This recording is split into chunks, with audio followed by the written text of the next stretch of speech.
All right, sports fans, how's everybody out there doing? William Martin coming at you one more time here on YouTube with another edition of the 300 Pounds of Sports Knowledge Podcast. Now, nearly 3 weeks ago on Selection Sunday, the Seton Hall Pirates expected to hear their school's name selected for a bid in the NCAA tournament, but instead, the Pirates were slighted. Now, in spite of the fact that the Pirates went 20-12 overall, while going 13-7 within the Big East Conference, which included wins over Connecticut and Marquette, as well as two wins over St. John's, they didn't find themselves being part of the field of 68. And of all of the power basketball conferences that had teams win at least 13 games within their respective leagues, the Hall was the only team that did not receive a bid for this year's NCAA tournament. Now, it would have been easy, all right, for Seton Hall to go out and sulk about this, but to their credit, they bound it together in order to win the NIT. Now, don't get me wrong. I've talked about this, and a lot of people feel this way. The NIT is not the prestigious tournament that it once was. Okay. But to me, Seton Hall just added to their case as far as why they should have been one of the 68 teams for the NCAA tournament.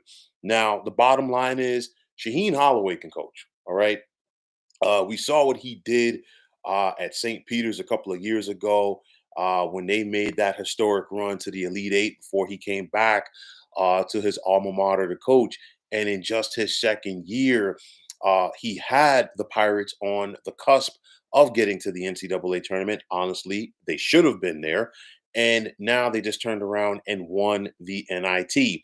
Now, led by guard Kadari Richmond, the Pirates had a very dangerous team. And I think they really could have been extremely formidable in this NCAA tournament. I felt like they were a tournament team. I mean, the thing is, at the end of the day, we can get into it. We know where the Big East was ranked as far as conferences. I've talked about this. A lot of people have talked about it. It was an absolute joke that the Big East only got three teams in the NCAA tournament.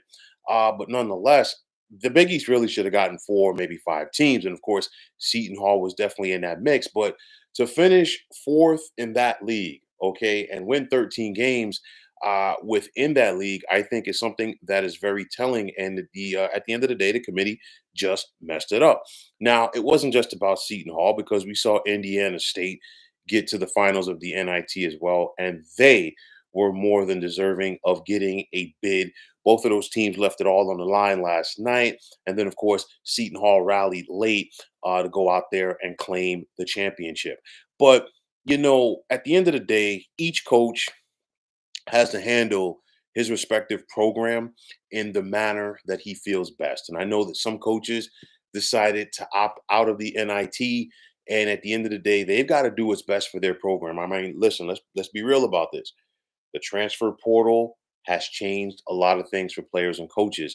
So now, for some of these schools, they might have a completely different squad going into next year from this year. And some of these coaches want to take advantage of that and hit that transfer portal going running and try to like improve their chances for next year. I totally get that. I'm not trying to put anybody on the spot.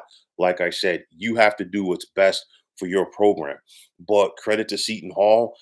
Everybody bounded together. They were a band of brothers, rather. They went out there with an us against the world mentality, and they went out there and said, "Hey, you know what? I want to show you." And that is exactly what they did every year. Okay, whomever wins the NIT, especially if they were a bubble team, they're going to go out there and say, "Hey, they're going to stick their chest out and say, hey, you know what?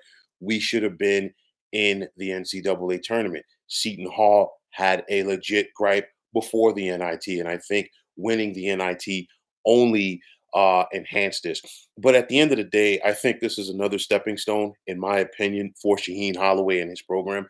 He's building something there, and just like it was for St. John's. And I talked about the Johnnies missing out on the NCAA tournament a couple of days ago. I said we're not going to be having this discussion this time next year, and I feel like that same way for Seton Hall. We're not going to be having this discussion next year as far as the Pirates missing out on the tournament. Now, is Seton Hall, which is a small school in Jersey, is it a national brand, so to speak? No, but it's one of those where I feel like Shaheen Holloway, being from that region, being a Queens guy, having played at Seton Hall, he can find a way to get some of those kids locally that would want to play for his program. And I think he's going to continue to build within the Big East.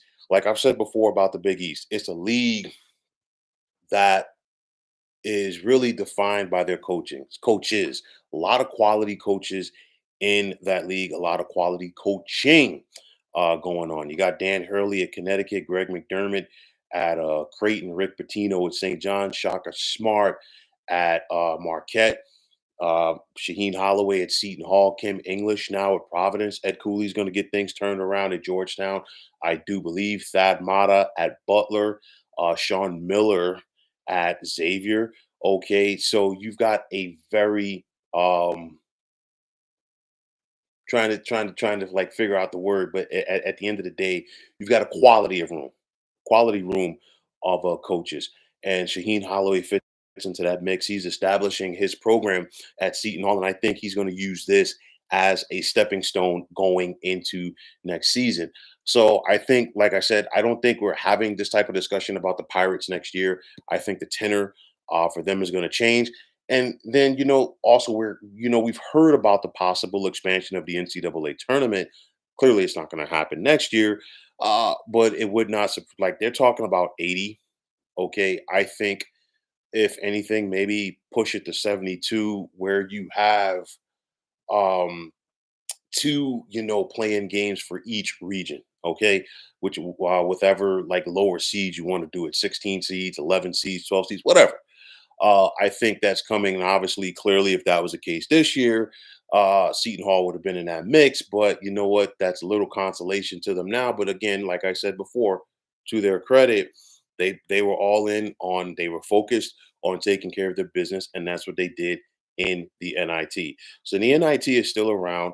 It's not, like I said, it's not as formidable as it once was, but nonetheless, it's still there. And of course, if the NCAA does decide to expand, it's going to diminish this once prestigious tournament even more. So, like I said before, credit to Seton Hall. They went out there and took care of their business. Somebody had to win the NIT. It's a team that was definitely slighted for the NCAA tournament, and it is indeed the Seton Hall Pirates. So, folks, that's going to wrap it up. And as always, I want to take this time out to thank all of you for tuning into the 300 Pounds of Sports Knowledge podcast here on YouTube. I want to take this time out to thank all of you fine folks out there for tuning in. And if you have not already, please feel free to subscribe to this channel. Now, if you're on the X, formerly known as Twitter, please feel free to follow me at 300 Pounds of Sports. And like I always say, if you follow me, it will be my pleasure to follow you right back. There's also the sports discussion group on Facebook at the Sports Depot 365. Now you can check it out. Drop a line to be a part of one of the better sports debating sites going on social media. So once again, fine folks, my name is William Martin, and I am signing off. And I'm saying take care and have yourselves a wonderful day.